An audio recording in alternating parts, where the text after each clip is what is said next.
Irons Mountain Hiker-Biker Campsite. Very important, it's Irons Mountain, not Iron Mountain, it is Irons Mountain. Why, I don't know. The campsite here is actually, just by looking at it, you would say, this is the best campsite on the entire C&O. It is practically level, at least in the start. It's a gradual drop down to the river. It's high enough up that you don't have to worry about river levels, but you get a beautiful view. It's got plenty of trees for shade, but plenty of open spots to sun dry your tent. It's pretty fantastic. You've got, of course, formerly filled, watered in, overgrown lock across the way, so you've got the history if you like that. Why is this not the top rated campsite on the entire trail? Well, number one, just sort of its basic location is the downside. You are about just shy of 10 miles away from the end of the trail. So it's a little too far away from Cumberland for it to be convenient to be able to go in. It's doable, obviously.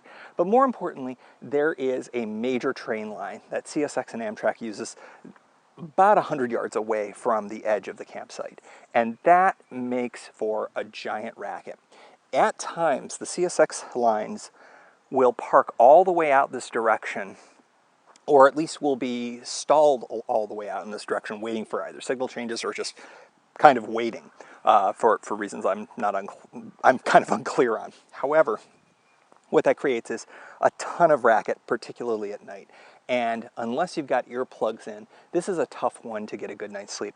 You've got the added bonus of being close enough to Cumberland and close enough to a drive-in spot that sometimes you're going to end up with other fellow campers who are, going to be using this for more of a party spot. And that's been sort of my experience for Irons Mountain and for Evetts Creek, which is the next one closer to Cumberland. They're convenient to Cumberland, but the downside sometimes probably outweigh their geographic proximity. I've noticed in recent years, and I can see it right now, on the Irons Mountain Hiker-Biker Campsite sign, there is a sticker that has been put on that says possession of alcohol prohibited, which probably tells you all you need to know about what the National Park Service is dealing with on probably some weekend nights with folks coming here. Is that a problem? Do I like to partake in a little bit of that myself? Yes, absolutely. But when you've got folks who are going to be on the rowdier side and you're trying to do this as an escape, it's not quite as good. P.S. I've never had a problem bringing alcohol into any of these spots, but of course that is prohibited. I think that your general rule is don't be an asshole. Irons Mountain Hiker-Biker Campsite.